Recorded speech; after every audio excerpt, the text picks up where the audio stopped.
Bom, pessoal, boa tarde mais uma vez. Obrigado pela presença. Hoje nós temos mais duas alunas da PUC, da terapia ocupacional. Tivemos uma na semana passada, ele falou que tinha pastel, elas vieram hoje, mas hoje não. Hoje não tem nem salgadinho. Já presente para sair do canal, mas tem os salgadinhos dos docinhos. Vocês podem pegar. Tá? Bom, hoje nós temos o seguinte, vai vir o secretário de Habitação, que são alguns siglas, 16h30, onde nós vamos fazer os apontamentos que a gente levantou na questão da política setorial de habitação.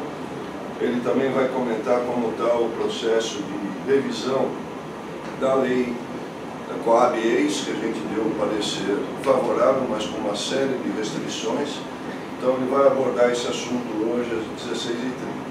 Está confirmado também para a semana que vem, na próxima terça-feira, a vinda do Santoro, às 16h30, onde ele vai também comentar a situação do plano diretor, principalmente aquela questão do outorga, que na nossa última reunião a gente levantou, e ao mesmo tempo já vai começar o trabalho com o CMDU e a apresentação da nova lei de uso da ocupação do solo.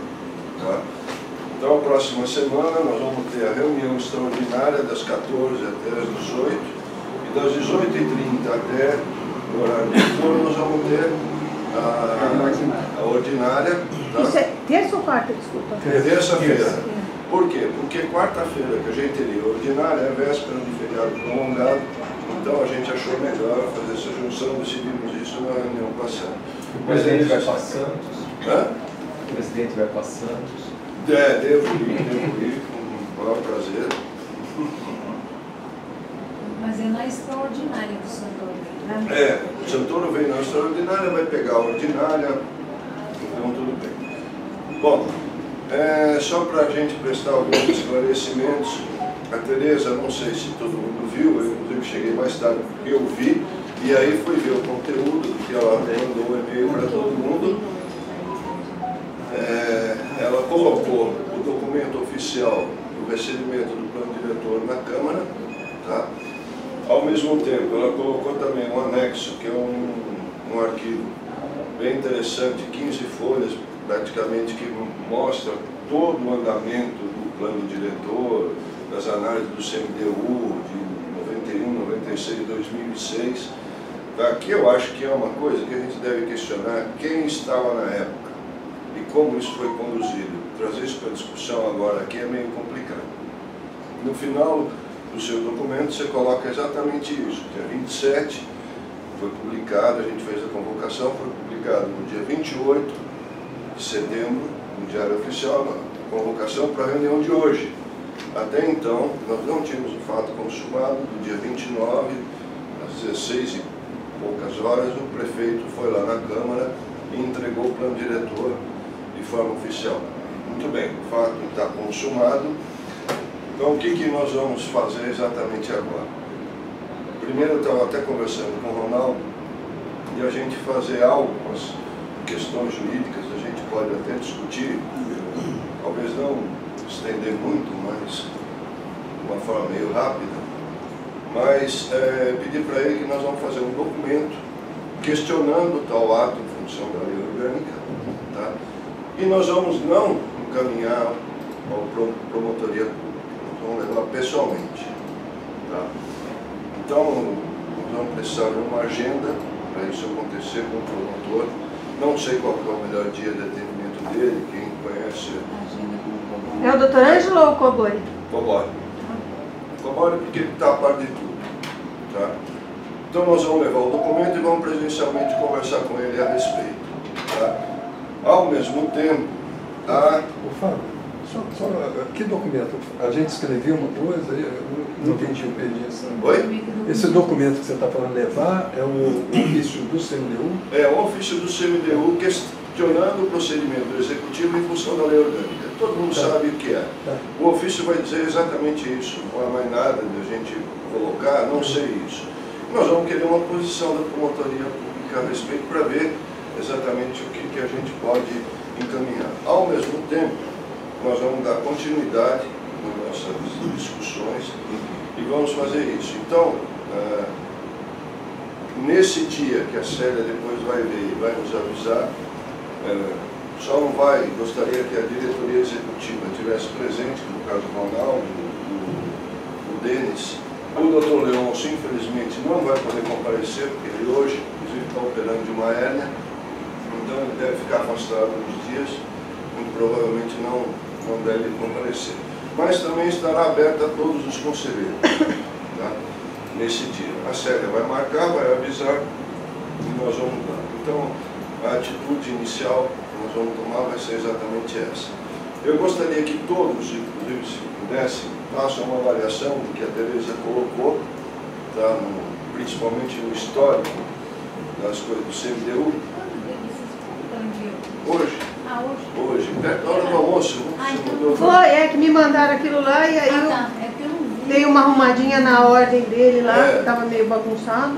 Mas eu acho interessante, porque tem bastante coisa, inclusive bastante coisa a respeito desse 174.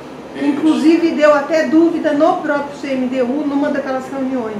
Exatamente. Tem algumas, nem até o Ronaldo falou, tem algumas lacunas nisso que a gente precisa aprimorar. Mas aqui, fato consumado, então agora a gente faz a atitude, ok? Então nós vamos fazer isso, quer dizer, o ofício vai ser entregue presencial, vai ser muito provavelmente protocolado lá de forma presencial, e nada melhor do que o tete-a-tete para a gente poder já sair com alguma posição já definida, não ficar aguardando uma resposta de um ofício, aquela história toda. Então o objetivo está sendo esse. Ao mesmo tempo, gostaria de comentar só o seguinte: a Câmara, até o dia de hoje, no Diário Oficial, não publicou o projeto de lei do plano diretor. Ou seja, pela lei do CMDU, nós temos 30 dias após a publicação da lei. Tá? Então, nós não sei, até a Carol estava comentando, Karina já estava comentando, que falou com a Carol, né? E a Carol falou do mundo. Não, ela não falou, falou que quem vai publicar é a Câmara. É a Câmara, então a gente não sabe. Na questão de ou a Prefeitura publica, ou a Câmara publica? Não, é a Câmara que publica. Mas havia uma havia um problema nisso, mas aí caminhando para a Câmara publica. A partir dessa data nós estamos. No material apresentado que você deixou, não consta nenhum mapa do plano diretor. Tá?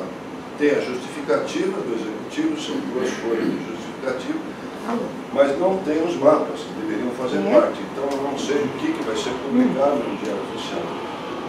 Isso também é uma falha que a gente também tem que ficar atento nessa questão. Porque como é que faz uma análise do plano diretor sem nenhum mapa? Mas a Câmara, o que ela pode publicar é o recebimento do plano diretor. Se ela for publicar o plano diretor, não é o plano. Não, ela vai publicar o PLC. Ela Ela faz o procedimento que ela sempre faz, ela publica todos os PLCs.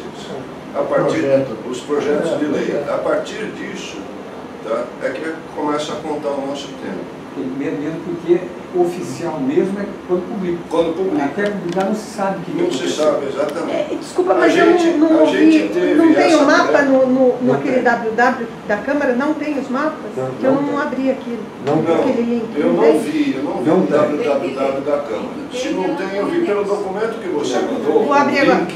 É aquele link oficial da Câmara. Então, se aquele link é oficial, não tem nenhum mapa. Só citar em paralelo, só citar em outros PDFs, mas não naquele PDF. Pode ter outros arquivos. Pode ser que esteja separado, não sei como é que eles fizeram esse procedimento. Vou procurar na Câmara, vamos ver. E até nós temos que ver o que vai ser publicado também. Porque a gente pode questionar. Ah, sim, 57/2017. Tem um processo dentro da Câmara que tem que seguir, né? Passar por várias. Sim, mas esse link é oficial da Câmara, não é da minha cabeça. Não, o link está certo, é da Câmara mesmo, está correto. Já está. O que a Celinha está dizendo é que é um procedimento interno para daí a publicação. Exatamente. Então a gente tem esse. Não, para publicação sim, mas já tinha que estar o material completo, que não estava. Uma coisa que aconteceu diferente dos outros anos, e infelizmente não está aqui o Márcio Barbado, não está aqui o João Coelho, que era o presidente do CMDU na época do plano de 2006. E o Márcio era o secretário, foi ele que fez. Não havia conhecimento do plano diretor. O plano diretor foi apresentado quando ele foi publicado. Até então, ninguém tinha conhecimento das propostas do plano diretor. Muito diferente do que ocorreu esse ano, mesmo com todas as dificuldades que tiveram. Não foi dessa forma, não. Eu estava aqui, o Márcio seguiu o rito certinho e como não esperou ser publicado, não. Mas então, o conteúdo, a gente estava esperando uma coisa, inclusive havia algumas coisas que nós estávamos esperando que fosse no plano diretor. Quando a gente viu o plano diretor, na verdade, era um upgrade do plano de 96. Tá? Mantinha toda a estruturação territorial. Eu participei do plano diretor de 2006 e era o Márcio, o secretário, e olha, foram feitas dezenas de reuniões com a população e todo mundo falava, dava palpite, propunha, né? E depois, num determinado período, o CNDU se manifestou. E eu me lembro perfeitamente do parecer que o CNDU deu, quer dizer, concordando com muita coisa, mas discordando também. E foi acolhido muita coisa do CNDU. Só depois é que foi para a Câmara. Mais ou menos foi assim. O que a gente não sabia era o conceito do plano. O conceito do plano, nas mais de 100 reuniões que foram realizadas, dos quais eu inclusive participei naquela época de umas 80, nunca foi apresentada uma ideia do que ia ser o plano diretor. Era só uma captação da população, o que vocês querem da cidade? E assim vinha as coisas. Não tinha um conceito, o Alan sabe muito bem, a gente quando viu isso conjuntamente, quando a gente viu o plano, já veio uma coisa em cima da hora que nem dava jeito para a gente discutir. Eu inclusive fiz propostas naquela época, essa questão é 20% para a drenagem, né? É 20% da drenagem ou 10%? 10%. Essa questão da drenagem, foi eu que propus, inclusive. Não tinha, ninguém tinha proposto. Eu tinha proposto 20% para a gente volta a esse assunto. Eu só quero que todos tomem conhecimento desse documento da Tereza para depois a gente voltar a discutir. Ok? Então vamos dar prosseguimento à nossa reunião hoje. Por favor. Eu queria questionar o que a gente vai fazer daqui para frente, quer dizer, até com o que já foi feito, né? Porque a gente teve aquela reunião com as meninas da CEPLAN, que elas estiveram aqui, que foi, eu acho que foi, assim, talvez a mais produtiva, quer dizer, fora as nossas, né? O pessoal foi ótimo, foi excelente, houve troca, e tudo aquilo e elas assumiram que tinha coisas ali a melhorar no plano, né? Sugestões que a gente já tinha feito, levantado, e isso aí vai ser jogado fora, porque agora uma vez... Deixa eu terminar, por favor. Agora que já está na Câmara, a CEPLAN não vai mexer nessas coisas, né? Nem pode, porque já tem um PL lá na Câmara. Agora a Câmara vai dar seguimento lá, a menos que seja retirado e posto outro. Então, todo esse trabalho que foi feito, essa discussão com a CEPLAN e agora com o Rocílio, semana que vem ia ser com o da Cultura, vai ser com o Santoro. Quer dizer, o que a gente vai fazer? A gente está perdendo tempo ou a gente... Nós não estamos perdendo tempo. Tá, então, qual vai ser o uso desse nosso trabalho? Nós vamos exatamente propor isso para a Câmara. É a única coisa que a gente podia fazer e vamos continuar fazendo. Não, a gente não podia só fazer isso. Nós somos um conselho limitado, que somos um conselho consultivo. Sim. Não há deliberação do CNDU. Então nós vamos propor as emendas, nós vamos, tipo, o que você fez? Não, eu quero a descrição de todas as APGs. Está correto, isso deveria estar no plano diretor. Não está, mas isso vai constar na nossa proposta. Isso não ficou perdido, é isso que eu estou falando que não ficou perdido. Tudo que a gente discutiu com eles, com a CEPLAN, e eles não, com a CEPLUR, eles não incorporaram, continua valendo. É coisa do CNDU. E está combinado com a Câmara que eles vão ler o que a gente fala? Não sei, aí é uma coisa assim, porque nós não temos então, a minha pergunta é o motivo do parecer, né? Como? É o motivo do parecer. Mas o parecer implica em, quer dizer, que a gente está dando sugestões, está dando opiniões. Opiniões técnicas, opiniões embasadas. Claro. Para que a Câmara considere. Para que o Executivo considerasse. O parecer é para a Câmara. Por que você acha isso?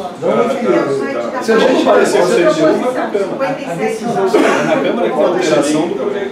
Sim, isso eu entendo, mas o parecer sobre a minuta é para a Prefeitura que fez a minuta. Então a gente tem que pegar agora o projeto de lei. A gente não recebeu o projeto de lei, que aliás, o que foi proposto lá, que está entregue lá, é diferente do que a gente está trabalhando aqui. É, mais ou menos, não está diferente. Não, está diferente. Você leu? Dizem que não mudou nada. Você leu? Não, você não leu. Você recebeu agora, na hora do almoço? Não, mas eu já tinha lido, a minuta já está, desde o dia 29, a minuta já está no site. Qual? Foi entregue na Câmara. Dia 29, quando eles protocolaram na Câmara, a minuta já estava disponível no site do plano diretor. Ah, é? Nossa, eu não vi. Então, eu vi no dia 29, a minuta está lá. Há pequenas modificações que não vão interferir, nós vamos tratá-las delas e fazer uma equalização disso daí. Inclusive, vai ser conversado com o Eduardo, que participou disso. Eduardo, aquele advogado contratado para fazer a redação. Vamos conversar com ele para ele apontar as modificações para a gente ficar fácil de fazer a equalização. Tá? Mas em termos de concepção do plano, não houve alteração. Tá? Houve alteração de uma forma jurídica de uma ou outra questão. Okay? A questão é que a gente, quando trata de lei, uma vírgula faz uma grande diferença. Então, é isso que nós vamos avaliar. Mesmo o conteúdo sendo... Nós vamos fazer essa avaliação, vamos colocar para a relatoria e vamos conduzir dessa forma, ok? Vamos lá, pessoal. Karina, de volta. Só uma coisinha, a ida ao Ministério Público tem alguma perspectiva de tempo? Não, ela vai marcar imediatamente, tá? Vai informar todo mundo. Então, pelo que me informaram, vocês pararam na seção 4 das operações urbanas consolidadas, que é a partir daí que eu vou continuar a leitura. Artigo 115. O município poderá realizar operações urbanas consorciadas, O ou C, para implementar intervenções e medidas coordenadas pelo Poder Público Municipal, com a participação dos proprietários, moradores, usuários permanentes e investidores privados, com o objetivo de alcançar transformações urbanísticas estruturais, melhorias sociais, ambientais, econômicas e culturais. Artigo 116. As áreas passíveis de aplicação de como vocês leem? Ou C? Não? Você lembra de não tropeçar? São aquelas contidas nas macrozonas macrometropolitana e de estruturação urbana, preferencialmente nos polos de desenvolvimento estratégico, ao longo da rede estrutural de mobilidade, eixos do DOT, nas áreas potenciais para grandes empreendimentos e regiões que envolvem as áreas indicadas para projetos urbanos, sendo que os perímetros deverão ser estabelecidos em lei específica. Só fazer uma parte.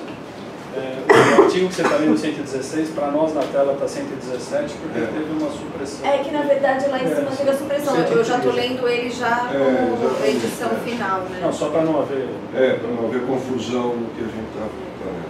Nesse artigo aí deu uma acréscimo, se você puder comentar. Do 116, que é o Isso, quando eu falo, as áreas passíveis de aplicação da população urbana social são aquelas contidas na macrozona metropolitana e urbana, de estruturação urbana e de desenvolvimento urbano. Nossa, nem bate aqui. Não, ele está pedindo para incluir. Você quer incluir desenvolvimento Isso foi urbano? pedido para incluir. Você está propondo incluir ali a de desenvolvimento? Isso foi entendido pela publicidade, pela comissão, para o Santoro. O Santoro atendeu. Sim, mas é uma proposta que a gente está... Sim, estou só explicando que para o sistema de investimento. Está propondo novamente o que já foi proposto. Isso. E que está corrigido, não incluiu. Aquilo está corrigido. Artigo 117. As operações urbanas consorciadas têm por finalidade: 1. Reestruturar espaços urbanos estratégicos de modo a otimizar o aproveitamento da terra urbana com novos padrões de parcelamento, uso e ocupação do solo. 2. Melhorar a oferta de serviços, equipamentos e infraestruturas urbanas, bem como de espaços livres e áreas verdes bem qualificadas a fim de promover desenvolvimento urbano adequado e sustentável. 3. Melhorar a acessibilidade em espaços urbanos estratégicos, aperfeiçoando as condições de mobilidade dos seus moradores e usuários a partir da integração de diferentes modalidades de transporte, motorizadas e não motorizadas. 4. Promover a reabilitação de áreas deterioradas do ponto de vista urbanístico e ambiental. 5. Viabilizar a provisão habitacional de interesse social para a população de baixa renda. 6. Proteger, recuperar e valorizar os patrimônios ambientais, históricos, culturais e paisagísticos. 7. Promover o desenvolvimento econômico de modo a melhorar as condições urbanísticas e ambientais que favoreçam a realização de atividades econômicas diversificadas e gerem oportunidades de trabalho. Artigo 118. O projeto de intervenção urbana deve ser coordenado pelo Poder Público Municipal e conter no mínimo 1. Finalidade da operação. 2. Definição da área a ser atingida e a abrangência da operação. 3. Projeto urbanístico com programa básico de ocupação da área e definição de todas as intervenções previstas, incluindo quadros, mapas e desenhos que mostrem clara e detalhada todo o conjunto de intervenções propostas. 4. Programa de atendimento econômico e social com atendimento das necessidades habitacionais da população de baixa renda, residente ou não, na área afetada pela operação. 5. Proposta para instalação de serviços, equipamentos e infraestrutura urbana que atenda, segundo ordem de prioridades, as necessidades e demandas sociais, urbanas, econômicas e ambientais existentes e futuras. 6. Proposta de articulação com a rede estrutural de mobilidade, considerando os diversos modos de transporte, motorizados e não motorizados, com indicação das rotas com acessibilidade universal para pedestre. 7. Estudo de viabilidade econômico-financeira. 8. Estrutura institucional, procedimentos e instrumentos a serem utilizados no processo de gestão da implementação da operação urbana consorciada. 9. Estudo prévio de impacto de vizinhança. 10. Forma de controle da operação, obrigatoriamente compartilhado com representação da sociedade civil, incluindo instrumentos e indicadores para monitoramento e avaliação da OUC. 11. Contrapartida a ser exigida dos proprietários, usuários permanentes e investidores privados em função da utilização dos benefícios. 12. Natureza dos incentivos a serem concedidos aos proprietários, usuários permanentes e investidores privados. Observação. Isso aqui tem no mínimo, né? Então, todos os projetos de intervenção precisam, no mínimo, abordar esse assunto. No 4, ele fala população de baixa renda, residente ou não. Se não é residente, até poderia estar, mas é obrigatório tratar sobre população de baixa renda, ainda que não esteja. Eu acho que é um exagero isso. Exigir uma... Eu não compreendi o motivo. Qualquer projeto... Não, que ele está falando na área afetada, né? Quer dizer, você pode estar fazendo unidade habitacional da população de baixa renda que reside ali ou não. Ou não naquela área, pode estar em outro lugar. A pessoa é transferida de um bairro próximo. Às vezes, mas todos os projetos vão ter que abordar. Não, que é no mínimo. Ou não é colocado assim. Não é e seria obrigatório. Ele vai ter que ter um programa de atendimento econômico e social, com atendimento às necessidades habitacionais da população. Se a população mora ou não mora, vai precisar ter. Às vezes a operação urbana não tem nada a ver com a habitação social. Não, é que às vezes tem que ser dada prioridade para aquela população que está na região. Isso. Às vezes não atende a que está na região, vai trazer pessoas de outra região. Às vezes, é isso. É que o que ele está dizendo assim, a operação urbana não necessariamente é para habitacional.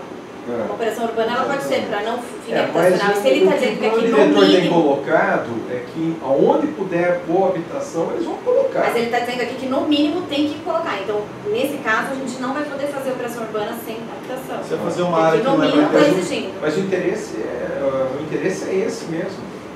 É ampliar a colocação de habitação de interesse social e um dos motivos na operação urbana é incluir a habitação de interesse social.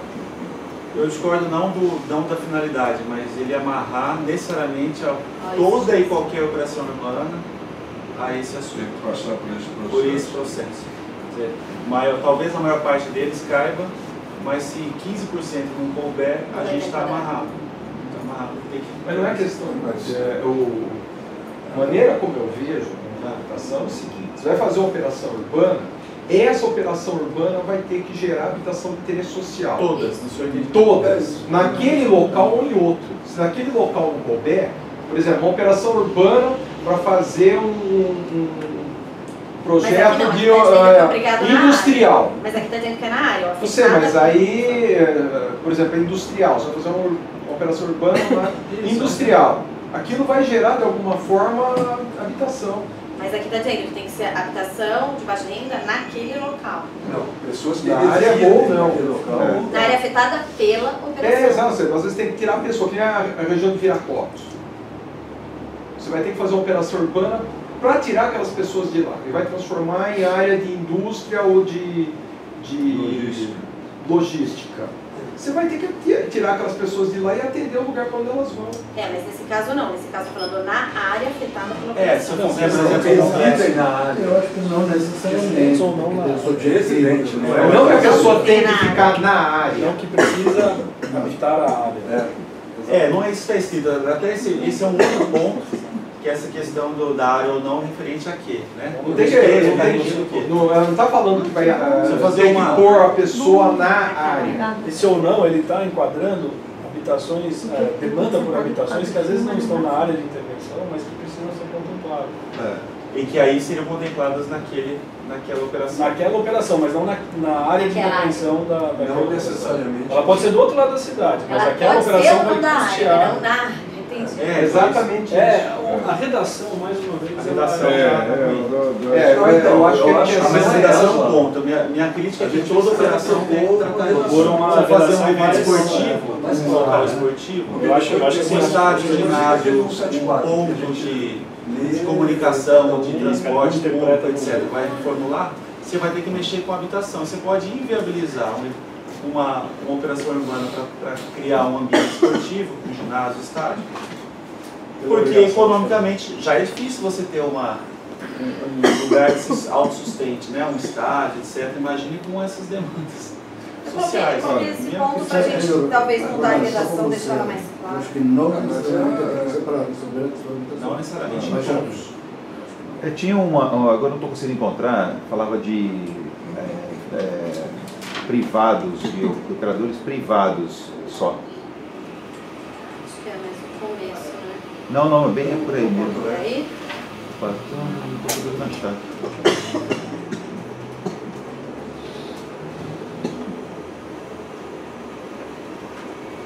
É que eu gostaria que colocasse público também. É a última dela, a 12, né? Natureza dos incentivos a serem concedidos aos proprietários usuários permanentes e investidores privados, é isso? Porque a prefeitura também faz operação, não faz? É a prefeitura que coordena, né? A prefeitura coordena, ela não faz, né? Quem faz... Não, por exemplo, a Sanasa, quer dizer, um órgão público, né? Ela não participaria. Tem que sair do município, a Sanasa poderia participar como qualquer outra empresa privada também poderia participar dentro daquele programa. Nesse caso, uma empresa pública, ela entra como privada? Porque assim, porque no caso das operações promovidas pela prefeitura, não tem que ter contrapartida. Você estava falando de contrapartida, né? Numa parte da contrapartida? Acho que é um pouquinho aí para cima. Fala da contrapartida. Fala, contrapartida exigida dos proprietários, usuários permanentes, investidores privados em função da utilização dos benefícios. Quando há uma operação como uma estação elevatória de esgoto, é uma operação, né? Isso tem que ter uma contrapartida. Mas não é uma operação urbana. Não é uma operação, isso é uma obra. É uma obra, não é uma operação urbana consorcial. É um equipamento público. Não é esse instrumento, ela não entra dentro. É uma condição para o implantamento acontecer. Pode ser uma contrapartida, por exemplo. Uma diretriz. Se não vier na diretriz, pode vir como contrapartida. É que a operação urbana consorciada é um instrumento bem definido. Eu gostaria só de voltar no item 7, antes da gente dar continuidade, porque para mim é uma coisa relativamente... O estudo de viabilidade econômico-financeira? Isso daí é exigido pelo poder público para quem vai fazer a operação urbana. O que é esse estudo de viabilidade econômico-financeira? Mas isso é uma questão que é típica do empreendedor. Como é que o empreendedor vai ter que apresentar? Isso, olha, nós vamos ganhar tanto em cima disso. Não, é consorciado, é ele e o governo fazendo. Tudo bem. O consórcio tem que abrir a caixa de Pandora. Não faz sentido, porque se não houver viabilidade, todo aquele conjunto de obras que imaginam poder virar feito junto, e a lógica, então ele só deve aceitar uma operação se houver viabilidade, ou seja, se o empreendedor tiver capacidade para pagar a conta ou o próprio empreendimento for capaz de gerar as receitas necessárias. Faz sentido, sim. Tem agora, porque às vezes tem desapropriações. Não quer dizer que vai dar lucro, mas o poder público precisa. Porque às vezes as exigências do poder público acabam se tornando tão grandes. Talvez não dê viabilidade. Mas o estudo apresenta isso. Mas para o poder público é importante que tenha essa comprovação de viabilidade técnico, econômico e financeira. Então ele faz a operação e depois não tem viabilidade, ele fica com ele no meio do né? caminho. Parte ser feita, parte não é feita e começa a ter mais problemas, faz sentido sim. No Item 10, eu sugeriria, ele cita indicadores, né, incluindo instrumentos e indicadores de monitoramento. Seria conveniente ter alguns listados aqui, né? Quer dizer, não sei nem citar agora no momento, mas seria conveniente, porque deixar em aberto. Tem indicador de monitoramento. Eu entendo que não, porque se a gente listar, obrigatoriamente esses instrumentos deverão ser usados. Aqui ele está colocando como mínimo para qualquer projeto. Ele não é algo que quem for trabalhar, ele pode escolher o instrumento e aplicar. Então, se a gente listar 3 ou 4 ou 10, a gente listar 3, esses 3 deverão ser usados. Se a gente listar 10, os 10 deverão ser usados. É essa a questão. Devem ter instrumentos, indicadores que a gente quer que sejam usados. Perfeito. Se a ideia é incluir algum instrumento que fique fixo para todos os tipos de... Não instrumentos, estou falando de indicadores, de medição para monitoramento. Né? Então a gente quer saber se está correndo bem, se a obra está andando, coisas desse tipo. Né? Ou seja, se for conveniente, é a hora de ter. E aí você exatamente obriga que tenha. Porque se quiser citar que tem indicadores, qualquer coisa. Né? Mas o plano diretor, eu acho que está perfeito, indicador. Cada operação pode ter necessidade de indicadores diferentes. Mas indicadores econômicos, por exemplo, indicadores de... Mas está contemplado, é que conforme o tipo de operação, ele vai necessitar de um tipo de indicador específico. Então, talvez colocar indicadores que acrescentar alguma coisa que deixe mais claro aquilo, mas dizer qual é o indicador, eu acho que isso não é adequado agora por causa dessa diversidade de necessidades.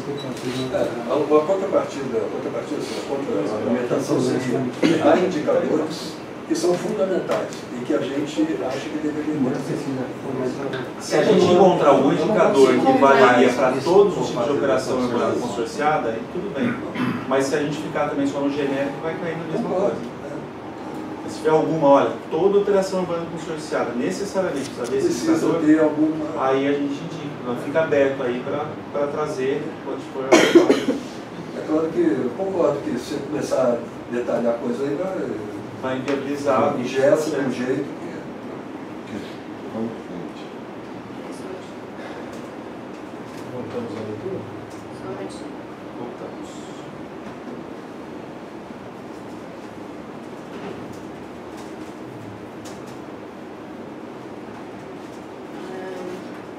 Artigo 119. O coeficiente de aproveitamento máximo a ser praticado na operação poderá exceder em até uma vez a área do terreno em relação ao coeficiente de aproveitamento máximo estabelecido na legislação vigente. Artigo 120. Cada operação urbana consorciada será criada por lei específica de acordo com as disposições dos artigos 32 a 34 da Lei Federal nº 10.257, de 10 de julho de 2001, Estatuto da Cidade. Parágrafo único. A municipalidade deverá efetivar a operação urbana consorciada no Parque Linear do Rio Capivari Cerâmicas, instituída na Lei Complementar 12/2004, podendo estar sujeita a toda e qualquer adequação necessária à sua realização de comum acordo com os parceiros concessionários.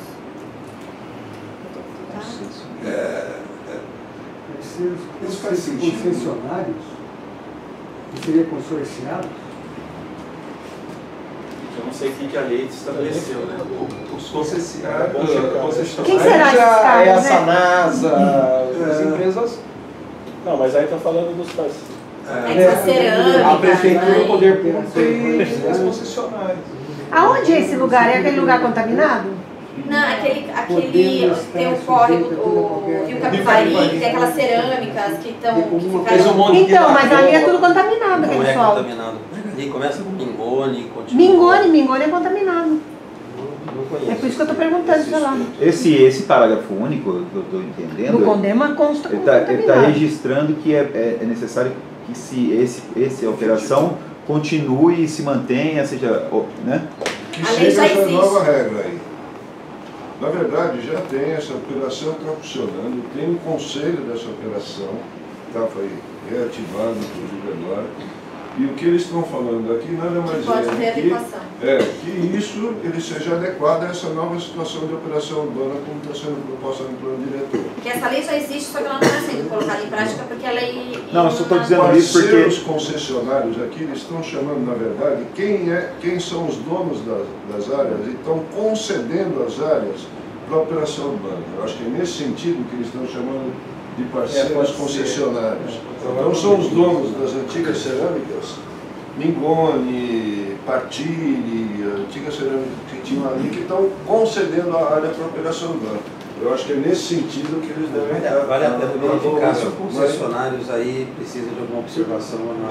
Se são concessionários, se são ou são consorciados, ou... Por que essa lei não vale ainda, que você falou? Não, ela tá vigente, só que ela não consegue ser colocada em prática. É um exemplo da dificuldade que existe em levar adiante esse tipo de... aumentar o índice. Ela não foi regulamentada? Ela não foi regulamentada. Então ela não vale ainda. Ela está sendo ajustada para levar adiante. Então o que eles estão falando, já para aproveitar a regulamentação dessa lei, já se basearam nesses novos critérios do plano diretor. Mas será que está nesse de empreendimento imobiliário no entorno? Porque faltou tudo. Na lei está sendo incluído. Faltou regulamentar também. Não, tá assim, ó. Aqui no meu que a redação final tá incluída. É que está será que cabe? Ele está dizendo que o município deve concluir, efetivar. Então se é isso... Ainda que precise fazer algum ajuste. Mas, gente, é muito louco, né? Você ficar discutindo uma coisa para ser feita no futuro, sendo que o que já foi feito não funcionou, né? Não, ele não é que não funcionou, é para concluir o que não foi terminado. Então não aconteceu nada. Nós estamos discutindo a mesma coisa daqui para o futuro, de um troço que não rolou até hoje. É muito doido isso. Seja isso. economicamente inviável e aí a guarda está dizendo conclua. Não, a minha intervenção foi para perguntar o seguinte. Existe eu não sei se deve chamar de operação urbana, aquele projeto do Taubaté. Né? Aquilo é uma operação urbana, não é? Remove pessoas, faz um parque linear, coisa e tal, né? E aquilo lá também está parado, como está citando aí, mas esse projeto... não virou um projeto de lei. Aquilo é PAC Taubaté. Não virou um projeto de lei aí, o Taubaté. Porque o Taubaté tinha o passivo do entulho, tinha o passivo de um monte de coisa lá também. Mas ele não virou uma operação urbana. Ele foi só uma intenção disso. Explica, eu não sei explicar.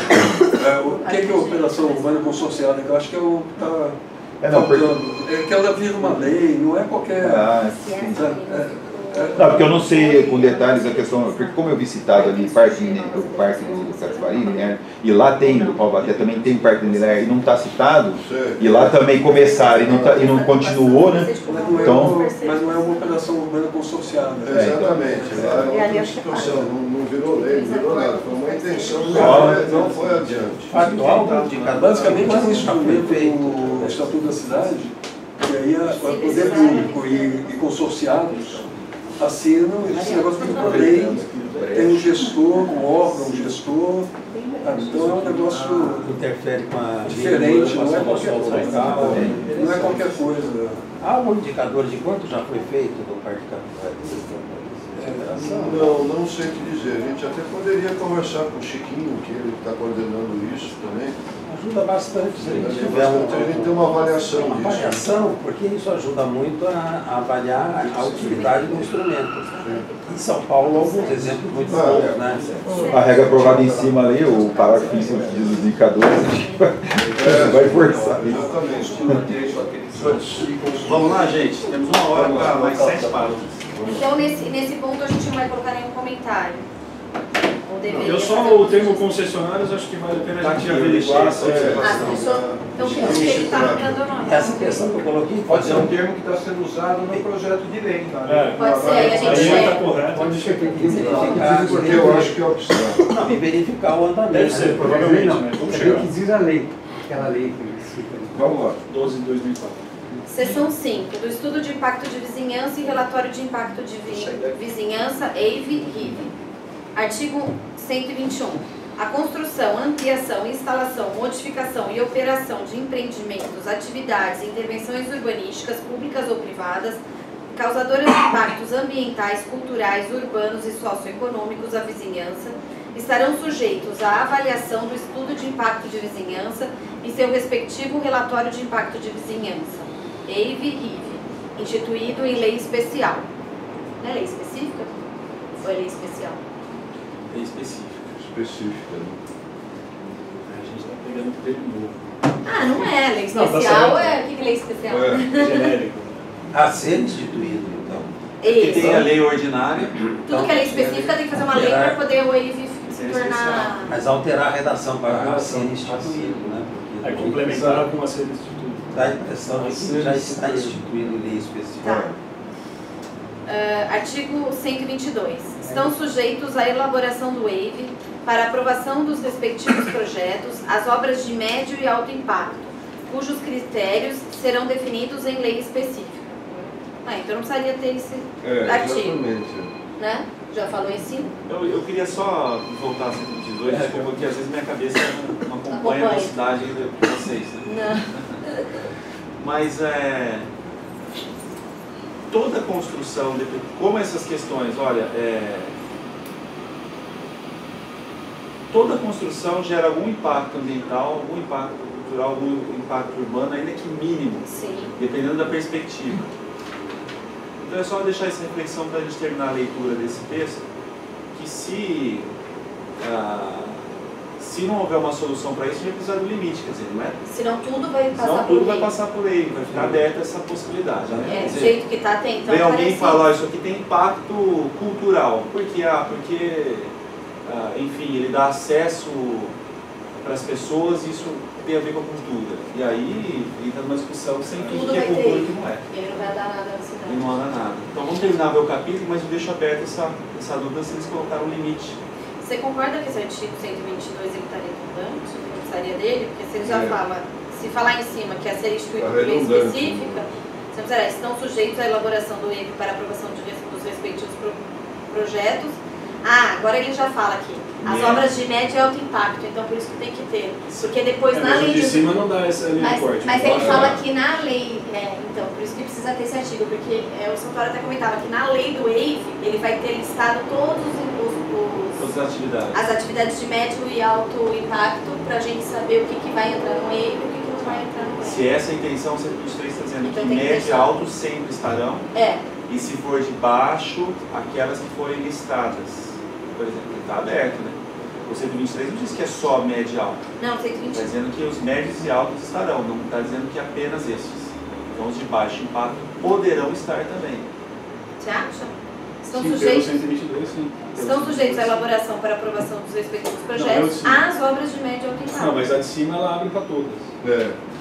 Tá. Qualquer construção, ampliação, instalação, modificação ou operação.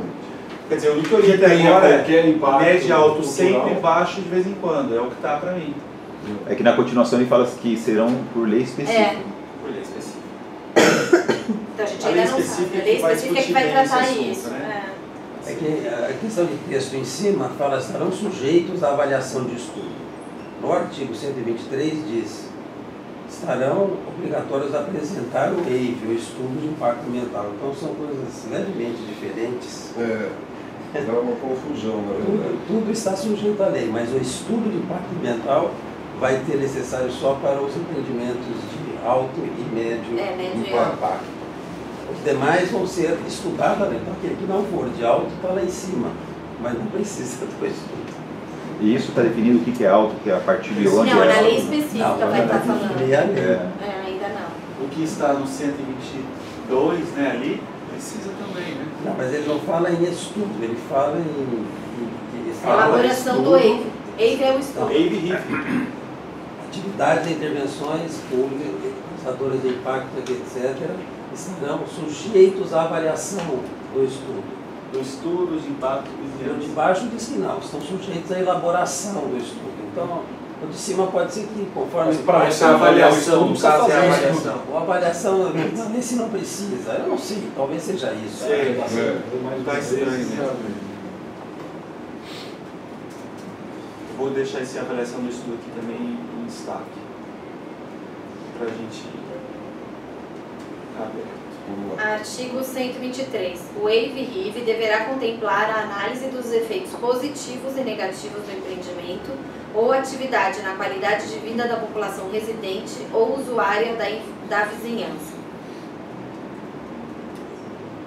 Artigo 124. Os resultados do EIV serão apresentados por meio de seu relatório de impacto de vizinhança, que deverá ter linguagem adequada e acessível à compreensão de todos os segmentos sociais. Artigo 125. O estudo e relatório de impacto de vizinhança tem por objetivos: 1. Definir medidas mitigadoras e compensatórias em relação aos impactos negativos de empreendimentos, atividades e intervenções urbanísticas. 2. Definir medidas intensificadoras em relação aos impactos positivos de empreendimentos, atividade e intervenções urbanísticas. 3. Orientar a realização de adaptações ao projeto de aprovação dos empreendimentos de impacto, de forma a adequá-los às características urbanísticas, ambientais, culturais e socioeconômicas locais. 4. Assegurar a utilização adequada e sustentável dos recursos ambientais, culturais, urbanos e humanos. 5. Subsidiar processos de tomadas de decisão relativos à aprovação de empreendimentos de impacto. 6. Contribuir para a garantia de boas condições de saúde e segurança da população. 7. Evitar mudanças irreversíveis e danos graves ao meio ambiente, às atividades culturais e ao espaço urbano. 8. Subsidiar o processo de gestão do Sistema Municipal de Planejamento.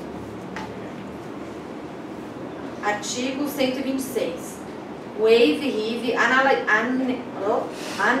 analisará os efeitos positivos e negativos do novo empreendimento ou atividade quanto à qualidade de vida da população, contemplando pelo menos os seguintes aspectos: 1. O adensamento populacional.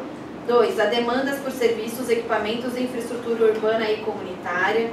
3. As alterações no uso e ocupação do solo e seus efeitos na estrutura urbana. 4. Os efeitos da valorização ou desvalorização imobiliária da vizinhança. 5. A geração de tráfego e de demandas por melhorias e complementações nos sistemas de transporte coletivo. 6. Os efeitos da volumetria do empreendimento e das intervenções urbanísticas propostas em sua relação com as ruas e logradouros públicos e sobre a ventilação, iluminação, paisagem urbana, segurança, recursos naturais e patrimônios históricos e culturais da vizinhança. 7. A geração de poluição ambiental sonora e vibração. 8. Presença de riscos à segurança pública. Olha, eu queria fazer só um comentário. Talvez aquele lá em cima, efeitos da valorização ou desvalorização imobiliária da vizinhança. Eu acho esse inciso, não sei qual chama esse inciso, né?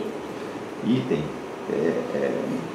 preocupante, porque se você vai fazer um empreendimento, uma operação perto de um condomínio fechado de casas populares, isso pode causar um impacto valorização e desvalorização imobiliária. Quer dizer, que se não for aprovado, se não for... Por isso que eu acho que tem que mostrar, é isso que eles estão querendo, que põe um capítulo sobre isso, que aí vai avaliar se, por exemplo, se houver desvalorização imobiliária, pode ser que seja um item que desaprove Então, quer dizer que o estudo. Um grupo de moradores, por exemplo, de um condomínio bem valorizado, pode impedir, num livro desse, que haja um empreendimento de baixa renda. Não, acho que é mais assim, por exemplo, tem uma coisa de poluição que vai impactar, então desvaloriza porque vai ter uma poluição, mas não que... depende de quem analisa, porque, por exemplo, se eu fizesse esse relatório, se você tem um condomínio de luxo, você vai colocar habitação de baixa renda junto, eu acho que valoriza, porque você vai ter mão de obra próxima, você vai ter, entendeu? Então, eu acho que... Não sei, não é? Depende da forma como você analisa. Sim, por isso que... Não, porque hoje, assim, o que valoriza um imóvel? Não é nem a questão social da família, a renda das famílias vai colocar lá. É a qualidade do empreendimento. Então, se o empreendimento desqualificar, ele não vai ser aprovado. Se o empreendimento for ruim, ele vai desvalorizar.